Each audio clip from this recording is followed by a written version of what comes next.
এই তাহলে তোমার সেই বড় লোকের মাইয়া? কি নাম তোমার? বিনা। বিনা, চলো। কোথায়? তোমাকে বাড়িতে পৌঁছে দিয়ে আসি, চলো। আচ্ছা, আসি বাদল।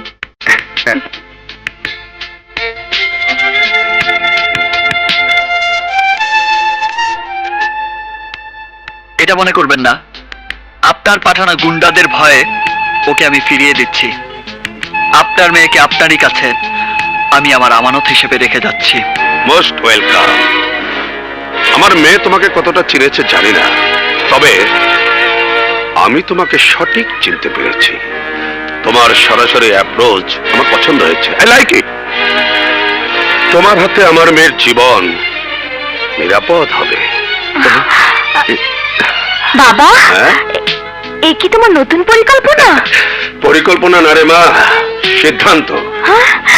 সন্তানের অনেক কার্যকলাপই মা বাবার মাথা গরম হতে পারে, কিন্তু ছেলে মেয়ের জীবনের ক্ষেত্রে মা বাবাকে ঠান্ডা মাথায় ভেবেচিন্তে সিদ্ধান্ত নিতে হয়। আমিও তাই নিয়েছি। রানা জি। এই তোমার বাবাকে আসতে বলো। এই তোমাদের ব্যাপারটা আমি খুব তাড়াতাড়ি সেটেল করতে চাই। বলিস কি রে, আলতাফ চৌধুরীর মতন বিরাট বড় লোক তোর মতন ড্রাইভারের বেটার সাথে বিটের বিয়ে দিবে? দেবে বাবা, কিন্তু তোমাকে গিয়ে বিয়ে ঠিক করে আসতে হবে। যাবো, তা না হয় যাবো। তোর সুখের লেগে আমি সব কিছু ফরেনের মধ্যে কোটি টাকা খরচ করে লেখাপড়াই গেলাম, আর খালি হাতেই লেখা।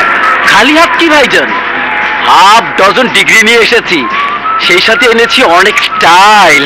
ভাড়া করছ ডিগ্রি বিজে শরবত খাইবে পারবি, কেজি বিবেচ দরবার।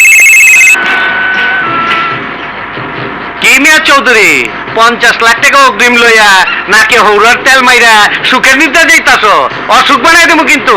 আরে মালিক সাহেব, এতদিন ডিল করেও আলতাফ চৌধুরীকে চিনতে পারলেন না? আমি হলাম আপনার চেকের পাতা, ছিড়বেন আর ক্যাশ করবেন। কি ছিরুম, উপরেরটা না নিচেরটা? পাঠারে কাঁঠালের পাতা দেখায় না চৌধুরী, মচমচ করে খাইয়া ফেলামু। লেনদেনের ব্যাপারে আমি আবার কষাই, মাংস কাইটা ওজন সই করি। এই চিন্তার কোনো কারণ নেই মালিক সাহেব। এই অত্যাধুনিক অস্ত্রের 2 ট্রাকের এক চালান খুব শীঘ্রই আপনার গোডাউনে পৌঁছে যাবে।